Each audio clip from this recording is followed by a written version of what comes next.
Estamos aqui novamente, meu caro telespectador, com o nosso Direito e Justiça, e hoje vamos trazer aqui um convidado super especial para falar de questões afetas ao direito imobiliário, da sua compra do bem, do seu imóvel, que é o Dr. Juan Mira Hilário. Teremos também aqui, como sempre, a nossa correspondente, jornalista Gorete Stravini, que vai tratar de um aspecto importante envolvendo a fé. E ainda, claro, também o nosso queridíssimo Ney Daniel, que trará para nós os comentários da semana sobre atualizações jurídicas. Vamos lá?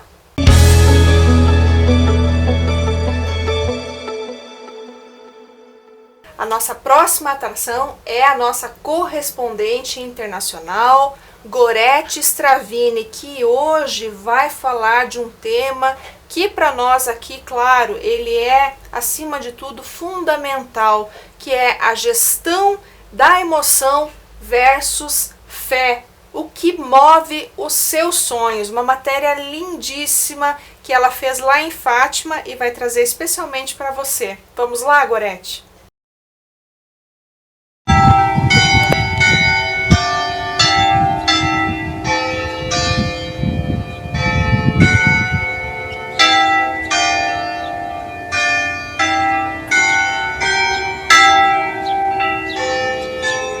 Existe o de frente com Gabi, gente, e aqui a Débora de frente com Gorete. Nós estamos diretamente de Fátima, eu aqui com essa mulher linda, maravilhosa, com uma energia super positiva e, claro, não poderia deixar a Débora retornar para o Brasil sem uma entrevista e sem uma matéria. E aí eu converso muito com a Débora, ela tem um astral que ajuda, que eleva, uma autoestima maravilhosa. E eu falei, Débora, qual a ligação da psicologia com a espiritualidade? O que move o ser humano, na verdade? O que pode transformar o ser humano ligando a ciência e a fé? Primeiro eu gostaria de agradecer, o convite. Eu até gostaria de perguntar, mas você já falou, o que nós nos conhecemos, no aeroporto, e de lá pra cá a gente não desgrudou mais. Eu tinha um cronograma de férias pra cá e de repente eu quis grudar na Gorete. E aí dentro do aeroporto ela me falou, Débora, eu quero fazer uma matéria com você lá em Portugal. No aeroporto lá em São Paulo, Viracopos. Exatamente. E aí eu queria te perguntar, qual o motivo? O que você viu para que a gente transformasse aquela conversa numa matéria? Mas você falou, uma conexão que aconteceu entre a gente. Exatamente, uma conexão e assim, a força que eu vi na Débora, quando ela falou pra mim a história de vida dela, tudo que ela passou para estar hoje aqui, tudo que ela enfrentou para poder se formar. E se não fosse, eu acredito que a sua fé, a sua determinação, nada disso aqui estaria hoje acontecendo, Débora. Sim. Aí respondendo a pergunta, a relação da psicologia e a fé e a espiritualidade, é um dos tripés que eu trabalho, é um dos pilares, na verdade. Então a gente precisa trabalhar a saúde emocional, a intelectual, a física e a espiritual. Cada um com sua crença, cada um com sua religião, mas no meu caso, eu acredito muito nesse ser que me sustenta e foi através de Deus, através da minha fé, é que eu consegui alcançar aí, os meus sonhos, e um deles, sim, foi formar em psicologia e poder contribuir com a mente, com a vida das pessoas. Gente, durante o voo, eu e a Débora ali naquele bate-papo maravilhoso, porque quando a gente tá no voo, tá no aeroporto, é sempre alegria. E uma das coisas que a Débora falou pra mim, que me cativou bastante, que eu fiquei muito interessada, é que a Débora tem uma criatividade gigante, é a mala que ela carrega durante as palestras dela, durante todo o trabalho dela, que é uma mala criativa. Como funciona essa mala, Débora? Então, começou com malas de viagens mesmo, da minha avó, do meu bisavô. Eu achava essas malas. Ela foi juntando, tá, gente, lá na casa dela. Ela foi pegando detalhes. Eu via aquelas ali. Malas antigas e eu falava, eu quero trabalhar com essa mala quando eu crescer. E minha mãe, Débora, essas malas velhas, antigas, depois eu tenho outras malas mais modernas, eu queria aquelas malas. E aí, lá tinha história, tinha história, eu queria saber de quem era aquela mala, como que era, as malas, bem diferentes. E aí, quando eu me formei em psicologia, eu falei, eu quero levar essa mala para trabalhar comigo. E aí todo mundo perguntou, o que é isso? Você vai levar essa mala desse jeito? E aí o que aconteceu, essa questão da criatividade? Eu comecei a pegar os objetos do dia a dia e transformar em algo que pudesse levar vida às pessoas. Então eu pego um exemplo, uma um bucha, sapo, um uma bucha, vai, bucha, um vou sapo, botar vamos falar. sapo também, né? A bucha de lavar O vasilha e um filtro de coar café. Eu pego e coloco dentro dessa mala. E nas palestras, nos atendimentos, eu faço intervenção, por exemplo, que sejamos filtro e não bucha. Porque a bucha suga tudo, você né? pega tudo Puxa das tudo. pessoas, Isso absorve. mesmo. E o filtro não, você vai filtrar, vai levar pro coração aquilo que é importante, vai desconsiderar aquilo que não é. Exatamente. Então, e a ideia de pegar coisa do dia a dia é para que as pessoas, ali nas tarefas mesmo diárias, Casa, associassem, né? Tá ali lavando a vasilha e pensa, gente, eu não posso absorver as coisas. Associar aquilo que eu estou falando. Do sapo, eu trabalho com sapo também. Sapinho. O sapo é não engolir sapo. Então eu tenho um sapinho, né, sapinho. de brinquedo. Agora tem outro. Agora eu tenho outro, que eu Tem achei um sapinho. dois sapos, eu levei, foi por isso que ela até falou do sapo, que eu achei sapo, contei pra ela essa história. Então, assim, são coisas mesmo. Uma âncora, tem uma âncora, a âncora pode ser, para algumas pessoas, algo positivo ou negativo. Como é muito subjetivo, vai depender de quem tá vendo. E aí cada um dá um significado. Mas é que a gente possa, né, a ideia é que possamos transformar algo que é simples. Gente, é muito bom conversar com a Débora. Ela tem um astral, ela é muito engraçada, ela é muito divertida. Débora, é que assim, nosso tempo é muito curtinho, porque a gente vai para 2 ou 3 grades de programações. Então, assim, como a gente está falando um pouco de superação, determinação, eu queria que você deixasse um recado aqui para o pessoal que está nos assistindo. Onde encontrar aquela força que possa fazer com que eu alcance todos os meus sonhos, os meus objetivos, sem medo de ser feliz. Porque a Débora, ela é muito livre, ela não tem medo de ser feliz, é uma das coisas que eu admirei nela, a autenticidade. Então, o que pode me levar a ser feliz sem medo? Olha, um dos pontos que eu vejo mais importantes na nossa vida é a gente identificar o nosso propósito. Precisamos ter propósito. Se a gente tem ali, ó, um foco, um propósito, a gente consegue tirar forças para alcançar o nosso objetivo. E para mim, outra coisa, sucesso é ser livre. Então essa liberdade... Olha, eu gostei dessa frase. Pra mim, liberdade sucesso é ser livre, gente. Sim, exatamente. É ter autenticidade. Não ficar importando com críticas, com o que as pessoas vão falar, não vão falar, vão falar de toda forma. Então que a gente consiga filtrar isso, não levar pro coração e viver da forma que cada um acredita que é melhor. E esse é o meu recado, que sejamos livres, tenhamos sucesso ligado à liberdade. Aê! Obrigada, Débora, gratidão. 2 aqui, tá? Aqui, 2.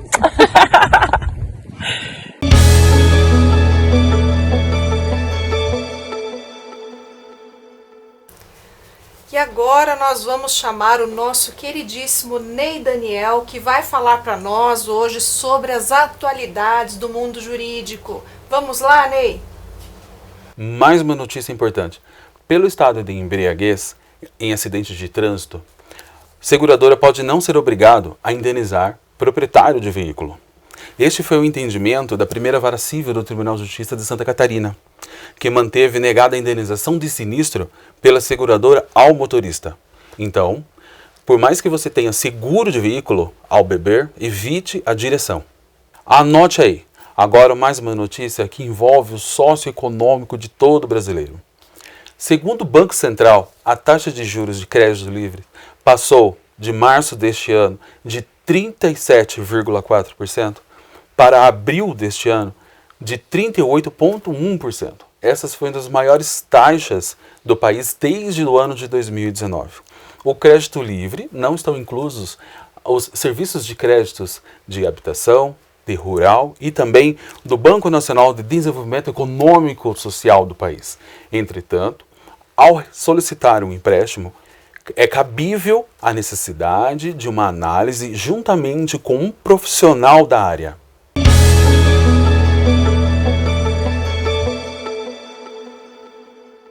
Caro telespectador, como eu havia dito a vocês, estamos hoje aqui com o Dr. Juan Hadi Mira Hilário, que vai falar para nós sobre a segurança jurídica e compra e venda de imóveis. Dr. Juan, é um prazer imenso tê-lo aqui conosco, agradeço pela sua presença, mas antes de nós começarmos, eu primeiro tenho que apresentá-lo para o nosso público. O Dr. Juan, vejam só, ele é um grande advogado da área imobiliária, meu querido colega. Além disso, ele é mestre em Direito, professor de cursos para corretores de imóvel e um grande advogado referência, não só aqui em Curitiba, quanto também no estado do Paraná. Dr. Juan, agradeço mais uma vez imensamente e, claro, não só apenas hoje, mas também por tudo que o senhor representa para nós aí no mundo jurídico, Dr. Juan. Doutora Débora, obrigado pelo convite, me senti honrado quando recebi, agradeço os cumprimentos, não sei se estou ao nível, né, de tamanho e elevado agradecimento, mas os recebo mesmo assim, vou atribuir a nossa amizade, né, doutora Débora, de alguns anos. Muito obrigado pelo convite, é uma honra estar aqui. Imagina, bom, como o Dr. Juan mesmo falou, né, ele é um grande amigo querido, por quem eu tenho uma imensa consideração, respeito, carinho e, acima de tudo, reconhecimento pelo grande profissional que é, né, um profissional sério, um profissional que realmente está aí para fazer a diferença no mundo jurídico. E mais ainda, minha gente, quando a gente fala de negociação imobiliária, do seu imóvel, quando você pensa em adquirir um imóvel, muitos aí podem até não saber, mas vejam, é importantíssimo que você que está adquirindo um imóvel tenha uma assessoria, não é, Dr. Juan? Como que funciona isso? Como que aquela pessoa que está buscando comprar o seu imóvel, como que ela deve proceder? Ela simplesmente pode sair comprando o imóvel? Ou como que é isso? O que você indica, você como especialista da área imobiliária? O que você tem para dizer para o nosso público para que eles tenham segurança nesse sentido? Veja, doutora Débora, nós até comentávamos, né, e nós sempre comentamos isso, que o comprador, por vezes, ele sequer sabe a regulação que envolve, né, a segurança jurídica para a compra do imóvel. E o corretor, em que pese ele tem uma formação, tem um conselho, e isso, claro, dá muito suporte para que o profissional atue, porque ele tem uma matéria base, né, necessária para que ele seja, então, corretor. Isso não é o bastante para que ele possa substituir a figura do advogado dentro dessa transação. Então, comprar o imóvel exige um cuidado muito maior do que normalmente as partes praticam, né?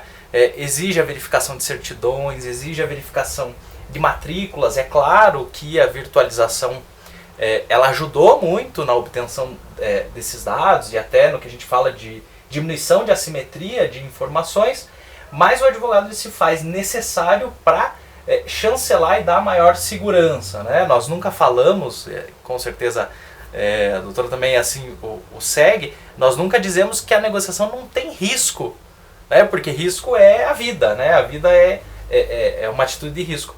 Mas o advogado ele pode sim dar uma segurança maior para que esses riscos eles sejam visualizados. Então, comprar um imóvel sabendo, olha, existe uma certidão positiva, por exemplo, fiscal, e o débito é de R$5.000. Pronto, tá ali, né? O risco é R$5.000. Uhum. Então, no pior cenário, este vai ser o risco ao qual eu estou adstrito.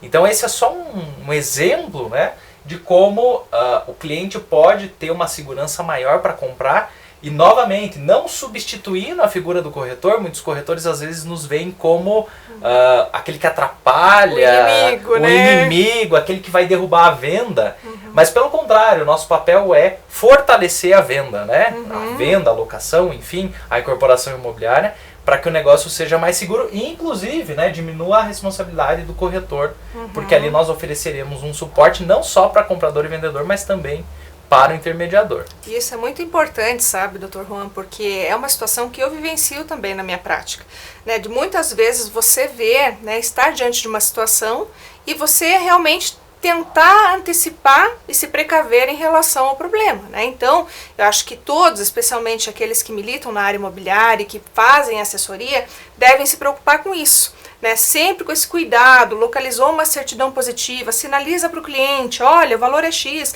às vezes dá para resolver, e é em parceria com o corretor, não é uma relação na qual você vai se colocar opostamente, ou não é, eu vou aqui embaraçar a sua venda, né? Não, é muito ao contrário, é parceria, é diálogo, né? É correção das imprecisões que forem ali, de repente, localizadas, né? Então você localiza uma certidão positiva, qual é efetivamente o problema que vai poder desencadear aquela certidão?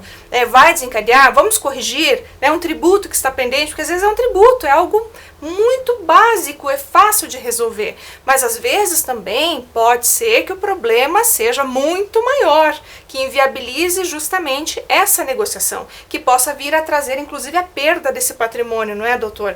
E nesse sentido mesmo que eu quero ver contigo, qual é ou quais são os problemas mais frequentes que você vivencia nessas questões de negociação imobiliária? Eu não chamo de um problema, né? Mas o primeiro seria uma imprecisão até do comprador. Compradores que fazem proposta, e a doutora vê isso dia e noite, sem sequer ter uma matrícula atualizada do imóvel, né? Então o primeiro passo é esse, olha, eu vou comprar, eu quero ver a matrícula atualizada antes de fazer uma proposta. E aí as pessoas entendem que é como comprar um carro ou um objeto qualquer, e elas fazem a proposta. E depois eu vou me preocupar. É um momento já tardio para verificar, porque às vezes o seu João, desculpe os Joãos e Marias, né, mas nós sempre usamos eles de exemplo, o João e Maria nem é dono daquilo, ou ele é um herdeiro e os outros herdeiros não concordam com a venda, ou o imóvel é pasmem, né, isso é um exemplo, o imóvel é do estado, do município, e a pessoa está vendendo uma área, né, como se propriedade fosse sua. Então já há um primeiro problema, que é a falta de cuidado dos compradores em pedir essa matrícula. Segundo, eles não consultam se o corretor imobiliário ele é inscrito no Cresce. E aí eu ouço uma expressão, né? Mas fulano é corretor com Cresce? Não existe, né? É igual advogado. Advogado com OAB e tudo. Sequer existe a figura do advogado, e também sequer existe a figura do corretor e até da imobiliária, né? Porque o que chancela ela de operar realmente é o conselho. E aí, às vezes, esse profissional, quando você verifica, ele sequer estudante, né? Ainda que fosse, existiria um impedimento dele atuar sozinho, sem supervisão. Então, verificar a matrícula e verificar o profissional que está ali colocado são dois elementos fulcrais. E adiante, imóveis que têm débito de condomínio, isso é disparado, né? Um dos problemas que eu mais percebo. O que não impede, né, pessoal, que é importante dizer, isso por si só não impede a venda do imóvel, mas é importante saber quanto é o débito, né? Se está em execução ou ação de conhecimento, se já tem penhora no imóvel, se já de repente está no limiar do leilão e a pessoa faz a proposta. Então saber o valor e o momento, e o IPTU. Né? O IPTU de repente já está em execução fiscal, nós estamos num processo adiantado. Dá para vender? Até dá. E até é importante dizer que esses casos se apresentam como oportunidades de negócio. Né? Mas eu preciso ter o quê? A dita da informação. E aí o profissional ele tem que trazer e diminuir essa assimetria de informação para que o cliente possa fazer uma negociação transparente, clara e sabendo se ele pode mesmo. Né? Exato. Porque por vezes ele vai precisar de um financiamento. Bom, se ele vai precisar de financiamento, não tem o recurso para quitar aquele débito, o negócio sequer deveria nascer, né? Porque negócio de fato ele não existe. E me diga uma coisa, qual é a responsabilidade da imobiliária, corretor, perante o cliente comprador? Veja, esse é um ponto que nós precisamos fazer um misto entre o que diz o Código Civil, que é genérico e geral, né? Quando diz do contrato de corretagem, e o que diz a resolução do próprio conselho. A resolução do conselho vai dizer o seguinte, né, do sistema COFES-Cresce, que o corretor é obrigado a diligenciar todas as situações do imóvel que possam afetar o negócio, riscos, antes de oferecê-lo. E aí me preocupa, doutora Débora, porque quando nós vamos, e claro que não estou generalizando, mas normalmente a imobiliária faz o quê? Anuncia e depois pesquisa. Né? Então se proprietários de imobiliárias estiverem nos assistindo, né, acredito que sim, corretores, veja, o momento da angariação, na minha opinião, é o momento de diligenciar a situação do imóvel. Então eu sequer tiro foto do imóvel. Se eu não verificar matrícula atualizada, e hoje nós pagamos R$13 alguma coisa numa matrícula atualizada, que sai na hora online, sem antes verificar se existe débito de condomínio, IPTU e as certidões de praxe, E aí, se tiver ok, eu ativo, né, utilizando aí, parafraseando, eu ativo a possibilidade de seguir com a oferta pública deste imóvel. Por quê? Normalmente a imobiliária vai tirar foto, vai anunciar, o corretor vai gastar gasolina, vai se tirar uma proposta, vamos pensar que daqui 90 dias, e aí lá somente vai se verificar, opa, eu peguei um contrato de gestão, quem assinou sequer é dono. Ou eu peguei a assinatura do marido e a mulher estão em processo de divórcio, a mulher não concorda em assinar. Não é o momento de ver lá na frente. Né? A credibilidade da imobiliária ela já está afetada se ela deixa para ver isso e também não está seguindo o código do próprio conselho. Então esse seria um ponto importantíssimo e é uma mudança de conduta das operadoras desse mercado para passar a agir com mais diligência.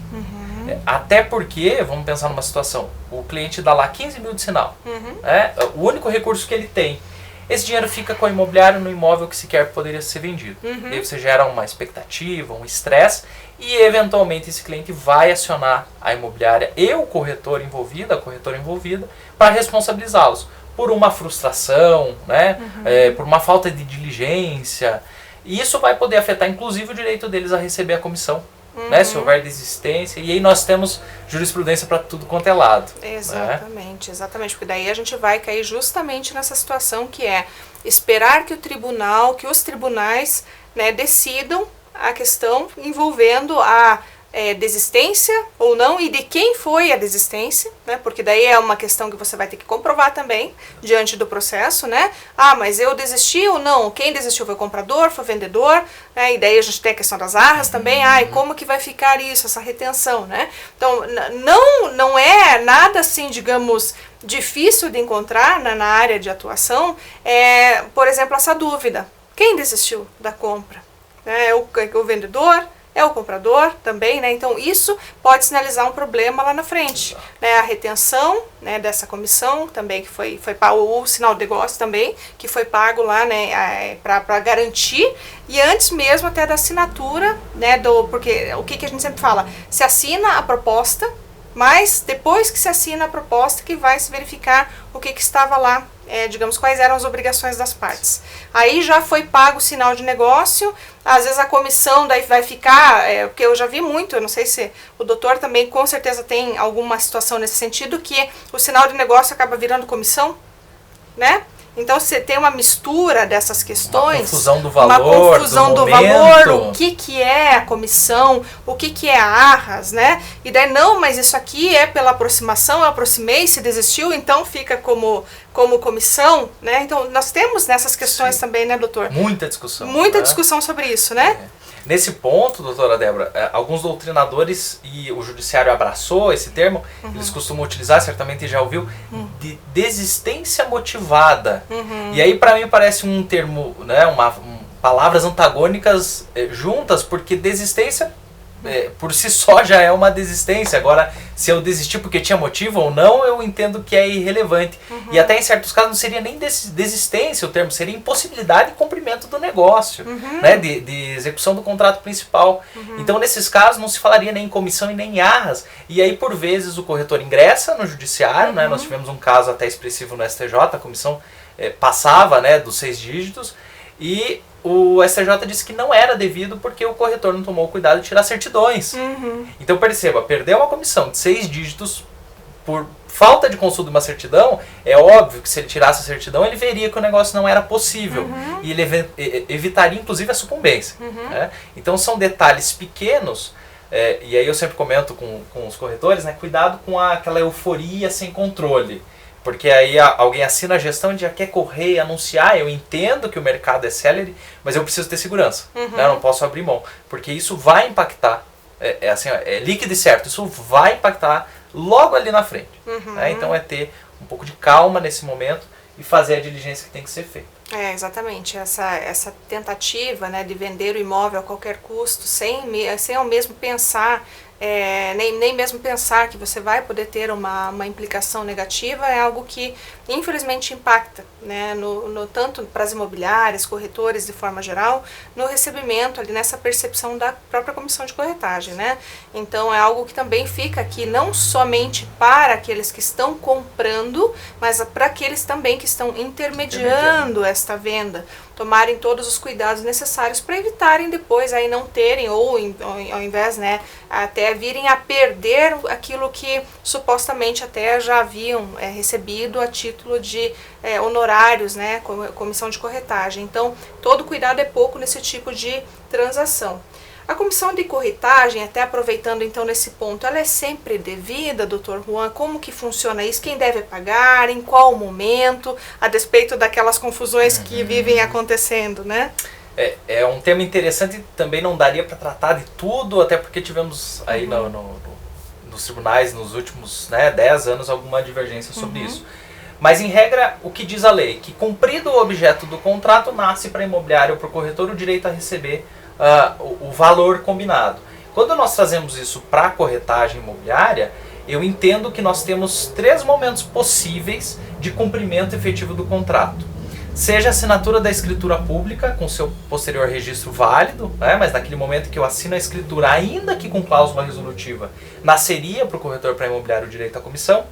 Eu teria o contrato de financiamento, que é um contrato particular com força de escritura pública, ou ainda um contrato particular com parcelamento.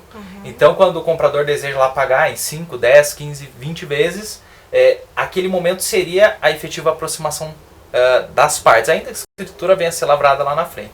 Eu não consigo conceber, doutora Débora, outro momento de nascimento da comissão.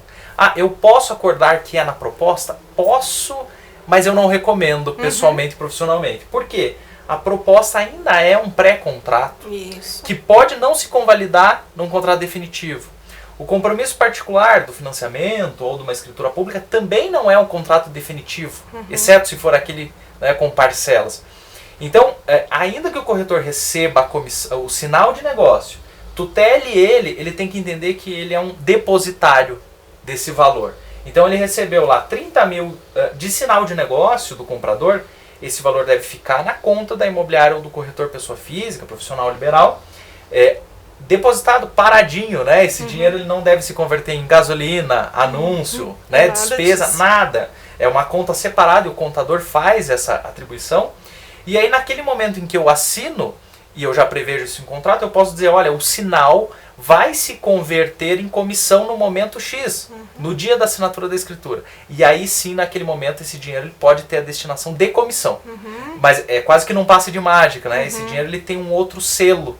Sim. E aí ele só se converte em comissão naquele momento. Outra situação, não tem comissão, é cheque, a nota promissória. Veja, eu vou determinar um momento também, que vai ser um desses 3 momentos.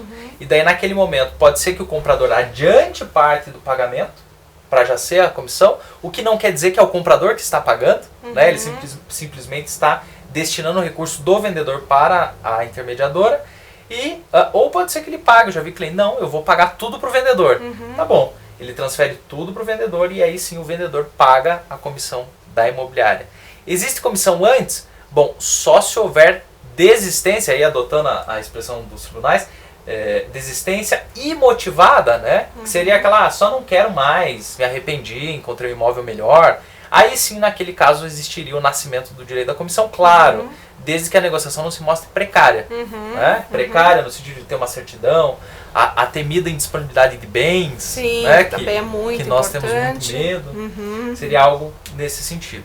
Porque vejam, a gente não está falando aqui da compra de uma bicicleta, a gente está falando da compra do imóvel, que muitas vezes é o seu sonho, o sonho da casa própria, não é, Dr. Juan? Que no Brasil... Economia de uma vida toda, né? Economia de uma vida toda, então não podemos simplesmente negligenciar ou esperar que o corretor vá ter a obrigação de falar para você se aquele imóvel pode ou não ser comercializado, se sobre ele recai uma penhora, uma dívida ou algo que possa levar você a perder todo o seu investimento. Mas, muitas vezes nas propostas de compra e venda, que são os pré-contratos, que a gente chama aqui, aquela responsabilidade que se espera do nosso colega corretor nem sempre está constando lá, muito ao contrário, né? Às vezes está constando justamente que ele não tem obrigação pelo levantamento das certidões, e sim você querido amigo telespectador que está adquirindo o seu imóvel. Bom, nosso tempo aqui já está acabando.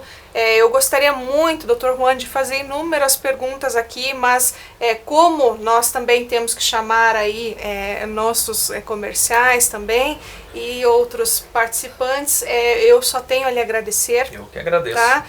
Espero que você venha em uma nova oportunidade, já renovo o convite para que continue falando conosco sobre esse tema tão interessante que é a negociação imobiliária. Mais uma vez, meu muito obrigado, doutor. Obrigado, doutora Débora, obrigado aos telespectadores do programa e eu fico à disposição.